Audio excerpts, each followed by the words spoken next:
적자는 확실해요. 월세를 계속 밀리는 거 보면 처자식 있는데 처자식 좀 먹여야 되는 아들도 팔아야 돼. 내 생각에는 뭐 이런 생각을 가지는 사람들이 많을 거예요. 나는 왜 이렇게 뒤처지지? 내가 뭘 그렇게 벌었나? 지금 하고 있는 그러면 그 고깃집 매장은 얼마 정도 하셨어요? 오늘로서 1년 10개월 딱 했습니다. 1년 10개월? 네.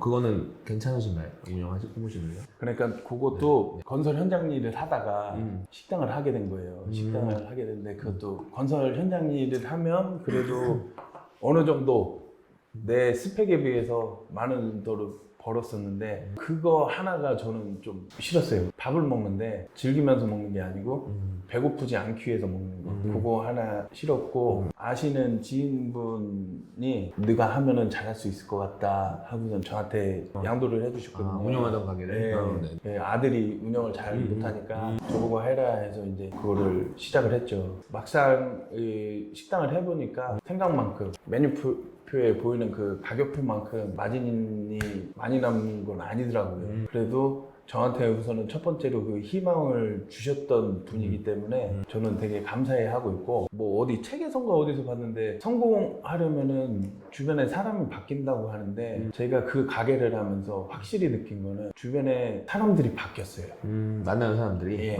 그게 되게 좋은 쪽으로 바뀌었어요. 네. 그러니까는 제가 허 선생님도 그럼 외식업 운영해보신 경험은 지금 고깃집하고 전에 뭐 돈가스집? 예.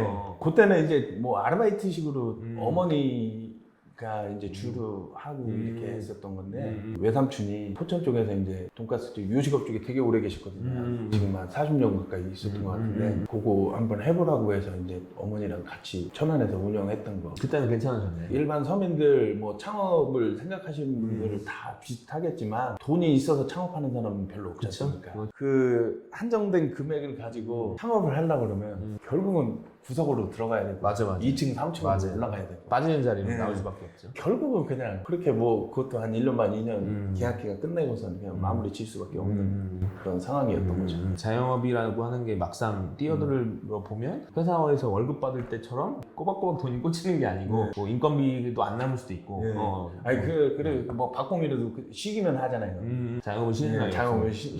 쉬지도 못하고 만약 쉬어도 그게 마음이 편하지가 않고 혹시나 저희 손님들 헛발걸음 하셨을까봐 그런 거 마음에 걸려서 뭐 마음이 편합니까? 뭐 자영업이라고 하는 게 되게 쉽지 않다라고 하는 거를 이제 느끼셨는데 이후에 뭐 어떤 지금 계획이나 뭐 이런 거를 갖고 계신지. 삼겹살 식당을 하면서 제가 주변 지인들이 많이 바뀌었다고 그랬잖아요. 그 뭐 고등학교 때 잘 안 보고 잘 안 친하던 친구들도 만나게 되고 저는 그렇게 생각해요. 저희 아르바이트생들한테도 하는 얘기인데 좀 어떤 일이 됐든 내가 진짜 열심히 했다. 자신을 감동시킬 만큼 일을 해야 된다. 내 자신에 대한 자기 합리화가 아니고 주변 사람들이 봐도 감동을 할 수 있을 만큼 일을 해야 된다 이런 생각을 했거든요. 그래서 저는 진짜 정말 정직하게 열심히 했다고 생각을 해요. 삼겹살 식당 같은 경우는 이제 마진이 적으니까 제 인건비는 안 나오니까 이제 계속 저는 이제 어드바이스를 구하는 거죠. 주변한테 네. 좀 할 만한 게 없을까요? 네, 저도 좀 돈 좀 벌고 싶으니까 아들놈도 점점 커가고 뭐 이런 식으로 얘기를 하고 지금 매장은 뭐 평수나 매출이 얼마 정도 되세요? 지금 40평이고요. 매출은 작년 기준 그 세무사가 한 게 2억이 조금 안 돼요. 1,000만 원대? 1,500, 600, 월 매출이. 예. 월세는 얼마 정도? 250이요. 거의 남는 게 없겠네. 네. 적자는 확실한 게 통장을 보니까 적자는 확실해요. 월세를 계속 밀리는 거 보면 세무사한테 이거를 좀 데이터를 뽑아봐라 했는데 900만 원 정도는 더 올라야지 사장님 인건비가 나올 것 같습니다. 이렇게 얘기를 해주시기도 하고 매장은 지금 그러면 이제 정리를 하시는 건가요? 정리를 하기로 마음 먹었어요. 더 이상 집착? 희망 고문, 영업, 창업 그게 뭐가 됐든 희망 고문을 하고 그거를 집착을 하면 안 될 것 같아요. 아니면은 뭐 지금 이제 슬슬 찬바람 불고 이제 고기 삼겹살집은 손님들이 많이 오거든요. 지금부터는. 그럼 원래는 그거 정리하시면 어떤 계획이셨어요? 그러니까 그거를 정리를 하고 다시 이제 그때 그 알았던 그 형님들, 반장님들, 팀장님들이 있으니까 제가 또 등치나 힘이나 그쪽이 딱 맞거든요. 다시 이제 그쪽으로 들어갈 준비를 하고 있어요. 그 뭐냐 64공 하셨던 네. 어. 방법이 없으니까. 그렇죠. 그렇게 계획하시다가 뭐 뭔가 생각이 바뀌신 부분들이 있으신가요?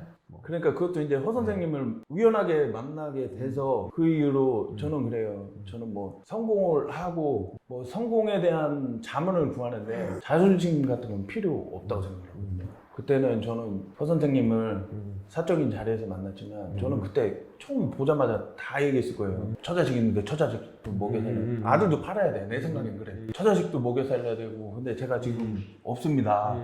어떻게 하면 되겠습니까? 어? 도움을 주십시오. 이렇게 말씀드린 거죠. 그 지인분 소개로 제가 같이 네. 그때 갔었잖아요. 네. 술자리에. 네. 그래서 그냥 얘기를 저는 들려드리려고 왔던 부분인 건데 얘기를 듣다 보니까 뭔가 되게 좀 열심히 뭐 직업들도 막 여러 가지 해보시면서 열심히 하시려고 했는데 뭔가에 대한 기회가 그렇게 잘 안 풀렸다라고 저는 이제 좀 생각이 들어서 40대 들어가면서부터는 이제 사리 판단력도 가장 좋을 때고 경험적인 면에서도 가장 좋을 때고 인맥도 가장 저는 좋을 때라고 생각하거든요. 이때 지금 잘 된 친구들도 많아요. 근데 나는 타이틀은 사장인데 뭐 없어.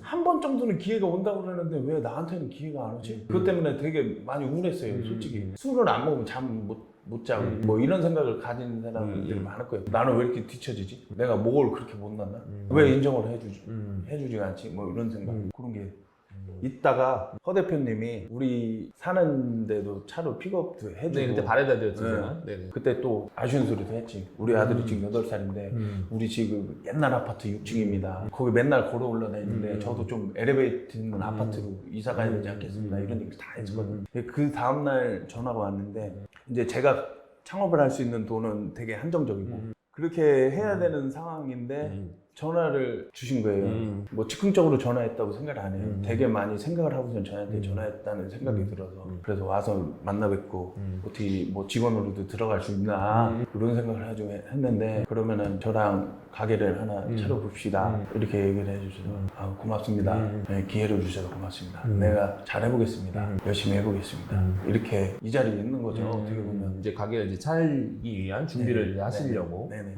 운영이나 이런 거는 제가 보기에도 경험들도 많으시고 되게 잘 하실 수 있을 것 같아요. 방법들에 대한 것들을 이제 몰라서 또 뭐를 어떻게 열심히 해야 될지 몰랐기 때문에 그거에 대한 이제 물건 안 풀렸을 뿐이지 자영업이 되게 어떻게 보면 어렵고 성공 확률이 높지 않은데 맞아요. 성과를 내려고 하면 분명히 그거에 대한 뭔가 준비를 해야 된다. 그렇게 좀 얘기를 들었었던 것 같아요. 그리고 이제 앞으로 계획은 어떻게 되시나요? 앞으로는 네네. 저는 그래요. 제가 저희 허 대표님보다 나이가 좀 더 많은데 저는 아예 처음부터 지금 허 대표님이 여태껏 끌고 오신 것들 그런 노하우들 이렇게 백지 상태에서 최대한 흡수할 수 있게끔 해서 서로 윈윈할 수 있게끔 이렇게 할 생각입니다. 기존의 가게는 지금 정리하시고 새로운 지금 가게를 네. 같이 네. 저랑 네. 오픈하시기 위해서 네. 진행을 하고 있죠. 그럼 이제 저도 이제 아르바이트생들을 써보면은 이제 그게 진짜 집이 진짜 부유하고 경험 삼아 오는 애들은 없지 않습니까? 일찍 철드는 애들도 많이 있다고 생각을 해요. 그런 애들 좀 잘 데리고 가면서 좀 더 챙겨주고 싶고 어려운 사람 보면 무심히 지나치고 싶은 마음도 없고 제 인생에 딱 꼽은 거예요. 3인의 법칙이라는 게 있지 않습니까? 뭐 그런 것 중에 하나가 뭐 지하철에 사람이 예전에 발 빠져서 전철을 사람들이 다 밀어서 그 발을 뺀 적이 있잖아요. 그럼 그거를 첫 번째로 시도한 사람이 한 명이 있을 거란 말이죠. 그쵸. 그러면 그 시도하는 사람한테 힘을 주려면 두 번째 사람도 되나 안 되나 한번 해보자 해야지 세 번째 사람이 따라오고 나머지 사람이 따라오는 거거든요. 내 인생에 첫 번째는 못 되더라도 두 번째 사람은 될 수 있게끔 하자. 마지막으로 지금 또 아이가 있으신 또 가장이시고 네네. 그러면 대한민국의 부모님들의 가장이 있으실 텐데 그분들한테 좀 이렇게 응원의 한마디를 해주신다면 저는 응원이라고 할 수 있는 게 없는 것 같아요. 내가 좀 어느 정도의 궤도에 올라서 어느 정도 벌고 뭐 한다 그러면은 그거를 이렇게 말씀을 드릴 수 있을 것 같은데 자식 사랑하는 마음은 다 똑같잖아요. 내 아들이 좀 더 좋은 환경에서 잘 컸으면 좋겠어요. 또 애랑 와이프 데리고 뭐 마트가 됐든 장난감 가게가 됐든 거기서 취업하면 이게 얼마일까 하고서 몰래 통장 보고 계산기 두드리고 이거 안 하고 싶어. 부모님들 마음이 다 똑같겠죠. 아마 네. 다 비슷하실 맞아요, 거예요. 맞아요. 여기까지 인터뷰 너무 수고해 주셨고 네. 오늘 감사합니다. 네, 알겠습니다.